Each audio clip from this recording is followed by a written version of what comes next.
Another unique opportunity that we had for the students here in the advanced pistol handling class was to have Melody Lauer join us not only as a student, but as a little bit of a guest instructor. Melody, appreciate you coming in. Thank you. I appreciate you inviting me down. Yeah, for sure. So you've gotten a chance to go through CFS now. You've gone through the advanced pistol handling course, or at least most of it. We've got the afternoon to finish up here.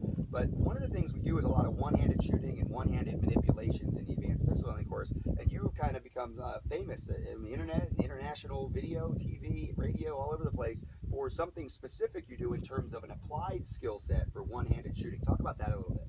Yeah, I started doing the concepts of baby wearing and carrying purely out of need, of mothers coming and saying, I want to do this, I want to do it safely. What do we do?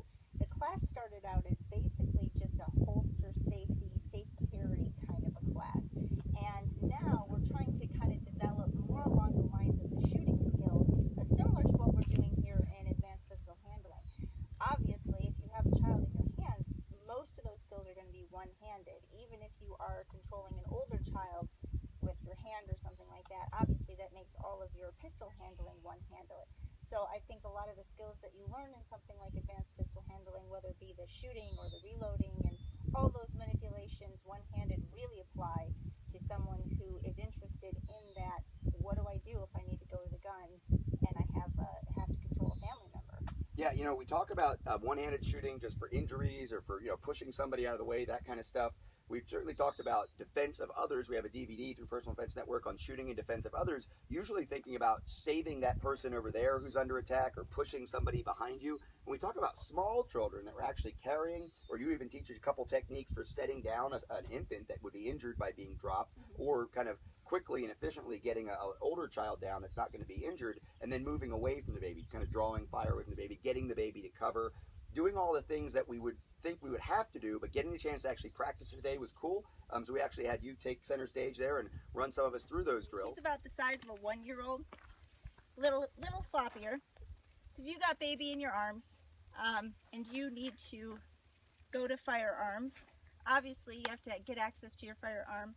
Also, you can do one of two things. Some people are really concerned about hearing on babies, so you can either put one hand over the ear, press the other ear to your chest. However, the problem is that baby has their hands free. So if you're drawing a gun, and you have less control. So if you're drawing a gun, baby can grab it. So it sucks, but I'd rather buy my kid hearing protection than have to bury my child. So I prefer to keep control of the arms. So I'm holding onto the arms, holding the body in close. Then I can draw my cover garment up. You can actually use that as a means to catch the cover garment, but that's not reliable. Draw the cover garment up, drive for the gun, up, press out, blade the body to protect the child, keep them as far away from the gun as possible, and basic one-handed operation of the firearm. Everything's one-handed from there. And then opposite coming back.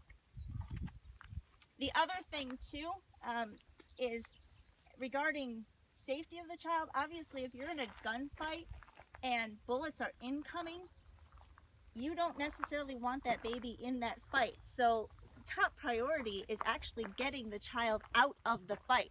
Now, if it's an active shooter or something where anyone in the area is going to be killed or the violence is directed at the child, well, then the safest place for the child is in your arms while you're taking it to safety. Or if I've got you there, I can give the child to you and say, run, while I take care of the problem.